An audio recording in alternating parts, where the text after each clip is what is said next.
बिस्मिल्लाहिर्रहमानिर्रहीम।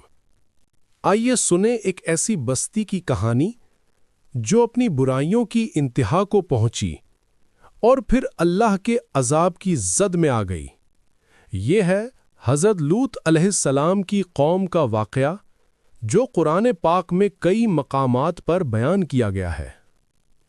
अल्लाह ताला फरमाता है, सूरतुल आराफ आयत नंबर 80। तर्जुमा। और लूत को भेजा जब उसने अपनी कौम से कहा, क्या तुम ऐसी बेहयाई का इर्तिकाब करते हो जो तुमसे पहले किसी ने नहीं की थी? ये वो वक्त था जब हज़रत लूत अलैहिस्सलाम को अल्लाह ने पैगंबर बनाकर कौम सुदूम की तरफ भेजा। ये कौम मालो दौलत में खुशहाल थी, लेकिन इनके दिल गुनाहों से भर चुके थे। इनकी सबसे बड़ी बुराई ये थी कि मर्द मर्दों से अपनी ख्वाहिश पूरी करते थे। ये ऐसा गुनाह था जो उससे पहले किसी कौम में नहीं हुआ था। अल्लाह ताला फरमाता है, सूरतुल आराफ आयत नंबर 81। तर्जुमा। तुम औरतों के पास नहीं जाते, बल्कि मर्दों के पास अपनी ख्वाहिश पूरी करने आते हो। तुम तो हद से गुजर गए हो। ये बुराई उनके लिए मामूल बन चुकी थी। हज़रत लूत अलैहिस्सलाम ने उन्हें बार बार समझाया कि ऐ मेरी कौम, अल्लाह से डरो। ये अमल फितरत के खिलाफ है। ये अल्लाह की नाराज़गी का बायस है। अल्लाह ताला फरमाता है, सूरतुन नमल आयत नंबर 54। तर्जुमा। और लूत ने अपनी कौम से कहा, क्या तुम बेहयाई करते हो और तुम देखते हो कि क्या कर रहे हो? हज़रत लूत अलैहिस्सलाम अपनी कौम के दरमियान रहते हुए हर रोज उन्हें नसीहत करते, लेकिन उनकी कौम उनके खिलाफ हो गई। उन्होंने हज़रत लूत अलैहिस्सलाम का मजाक उड़ाया और कहा, ए लूत, अगर तुम सच्चे हो तो अजाब ले आओ। अल्लाह ताला फरमाता है, सूरतुल अंकबूत आयत नंबर 29। तर्जुमा। क्या तुम मर्दों के पास जाते हो और रास्तों पर बुराइयां करते हो? तफसीर, यानी वो लोग न सिर्फ गुनाह करते थे बल्कि बुराई को फख्र समझकर आम करते थे। हज़रत लूत अलैहिस्सलाम ने अपनी कौम से कहा, ऐ मेरी कौम, ये औरतें हैं, ये तुम्हारे लिए पाकीज़ा हैं। अल्लाह से डरो और मेरे मेहमानों के सामने मुझे शर्मिंदा ना करो। अल्लाह ताला फरमाता है, सूरतुल हिज्र आयत नंबर 68 और 70। तर्जुमा। लूत ने कहा, ये मेरे मेहमान हैं, मुझे रुस्वा ना करो। अल्लाह से डरो और मुझे शर्मिंदा न करो। उन्होंने कहा, क्या हमने तुम्हें मना नहीं किया था कि तुम किसी को अपने पास आने दो?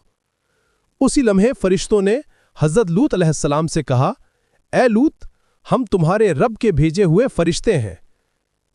ये लोग तुम तक हरगिज नहीं पहुंच सकेंगे। अल्लाह ताला फरमाता है, सूरतुल हूद आयत नंबर 81। तर्जुमा। ए लूत, हम तेरे रब के भेजे हुए फरिश्ते हैं। ये लोग तुझ तक नहीं पहुंच सकेंगे। रात के किसी हिस्से में अपने घर वालों को लेकर निकल जाओ और पीछे मुड़कर ना देखना। तुम्हारी बीवी के सिवा कोई ना बचेगी। उस पर भी वही अजाब आएगा जो इन पर आएगा। फिर वो वक्त आया जब अल्लाह ताला का अजाब नाजिल हुआ। रात का वक्त था, जमीन जोर से हिली। फरिश्तों ने इस बस्ती को जड़ से उठाकर उल्टा कर दिया और इन पर पकी हुई पत्थरों की बारिश बरसाई। अल्लाह ताला फरमाता है, सूरतुल हुद आयत नंबर 82-83। तर्जुमा। फिर जब हमारा हुक्म आ गया, हमने उस बस्ती को उल्टा दिया और इन पर पकी हुई पत्थरों की बारिश बरसाई जो तेरे रब के हां निशान जद थी, और ये अजाब जालिमों से दूर नहीं है। इसी तरह कुरान में एक और मकाम पर फरमाया, सूरतुल हिज्र आयत नंबर 74। तर्जुमा। फिर हमने इस बस्ती को उल्टा दिया और इन पर पत्थरों की बारिश की। वो बस्ती जो कभी खुशहाल थी, अब मिट्टी का ढेर बन गई। न कोई आवाज बाकी रही, न कोई इंसान, सिर्फ खामोशी और तबाही। अल्लाह ताला फरमाता है, सूरतुल कमर आयत नंबर 33-34। तर्जुमा। लूत की कौम ने भी तनबीहात को झुटलाया, तो हमने इन पर पत्थरों की बारिश बरसाई, सिवाय लूत के घरवालों के जिन्हें हमने फजर के वक्त बचा लिया। حضرت لوط علیہ السلام کو اللہ نے محفوظ رکھا۔ وہ اپنے اہل ایمان گھر والوں کے ساتھ رات کے اندھیرے میں نکل گئے اور ان کی بیوی جو ان کے ساتھ تھی مگر ایمان نہیں لائی اسی عذاب میں ہلاک ہو گئی۔ یہ وہ انجام تھا ایک ایسی قوم کا جس نے فطرت کے خلاف چلنا چاہا اور اللہ کے پیغمبر کی نصیحتوں کو ٹھکرا دیا۔ اللہ تعالیٰ فرماتا ہے سورۃ العنکبوت آیت نمبر 34 ترجمہ: ہم اس بستی پر آسمان سے عذاب نازل کرنے والے ہیں کیونکہ وہ لوگ نافرمان تھے۔ اور آخر میں قرآن ہمیں سبق دیتا ہے سورۃ الحجر آیت نمبر 75 ترجمہ: بے شک اس واقعے میں ان لوگوں کے لیے نشانیاں ہیں جو غور کرنے والے ہیں۔ سوچو ذرا، ایک قوم جس کے پاس دنیا کی آسائشیں تھیں، جس کے پاس دولت، زمینیں اور شہر تھے، لیکن جب اس نے اللہ کی حدوں کو توڑا تو ایک لمحے میں مٹ گئی۔